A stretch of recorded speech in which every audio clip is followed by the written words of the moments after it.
Datevi al meglio della vita è lo slogan, il tema che ci sta accompagnando, cari amici, in questa rubrica settimanale che ci sta accompagnando a scoprire, ad ascoltare, ad approfondire il messaggio di Papa Francesco per la giornata di preghiera per le vocazioni. Vita, il meglio della vita non è sempre facile, non è sempre bello. Vita è anche impegno, vita è anche fatica.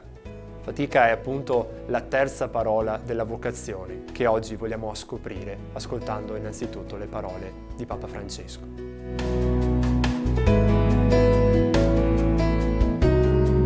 Fatica. Ogni vocazione comporta un impegno.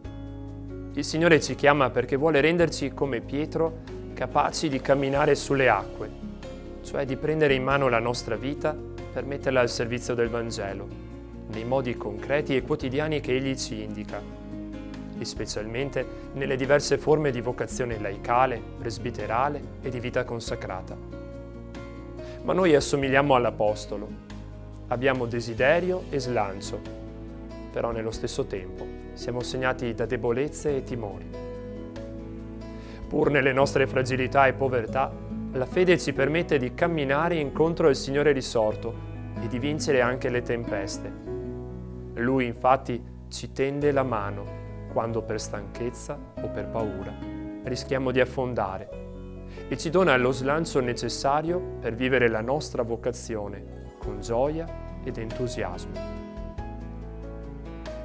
Conosco la vostra fatica, le solitudini che a volte appesantiscono il cuore, il rischio dell'abitudine che pian piano spegne il fuoco ardente della chiamata, il fardello dell'innocenza e della precarietà dei nostri tempi, la paura del futuro. Coraggio, non abbiate paura. Gesù è accanto a noi e se lo riconosciamo come unico Signore della nostra vita, Egli ci tende la mano e ci afferra per salvarci.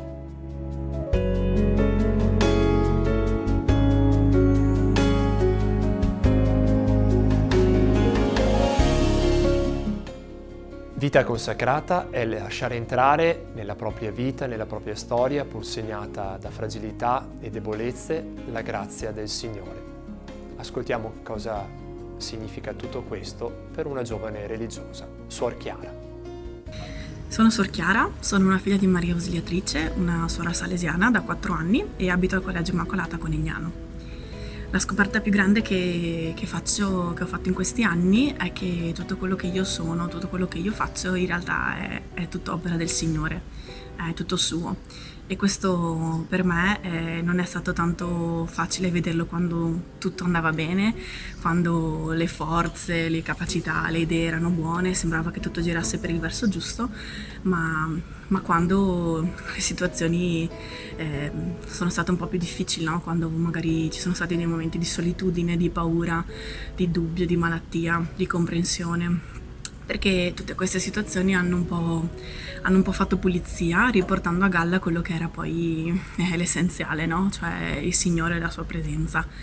E risuona infatti forte dentro di me una frase che diceva San Paolo, no? Tutto posso in colui che mi dà la forza.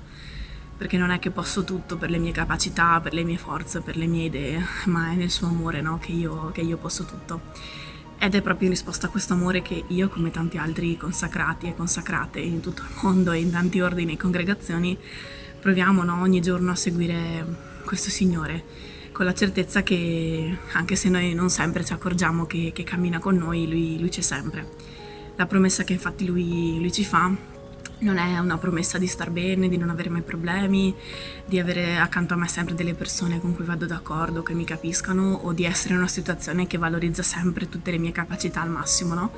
Ma la sua promessa è una promessa di fedeltà, una promessa di rimanere accanto a me, così come io sono, qualunque situazione io viva, e io di provare a stare accanto a Lui.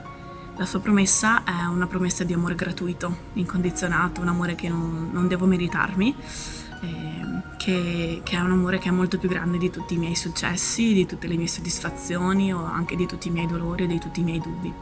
È un po' quel non temere, sarò con te tutti i giorni, no? Che mi dà la forza di provare sempre a continuare a seguirlo ancora una volta, con la certezza che quello che riempie la mia vita è Lui, è la Sua presenza e che quello che mi basta è davvero la Sua grazia. Ogni vocazione comporta un impegno, ci ha detto Papa Francesco e ce lo ha ricordato Suor Chiara. Vorremmo in questi giorni offrire al Signore il nostro impegno, ma penso soprattutto che potremo offrire al Signore anche l'impegno di tanti che hanno risposto alla sua chiamata e stanno vivendo magari in questo momento la fatica, l'aridità, la delusione. Offriamo la nostra preghiera per le vocazioni un po' più affaticate.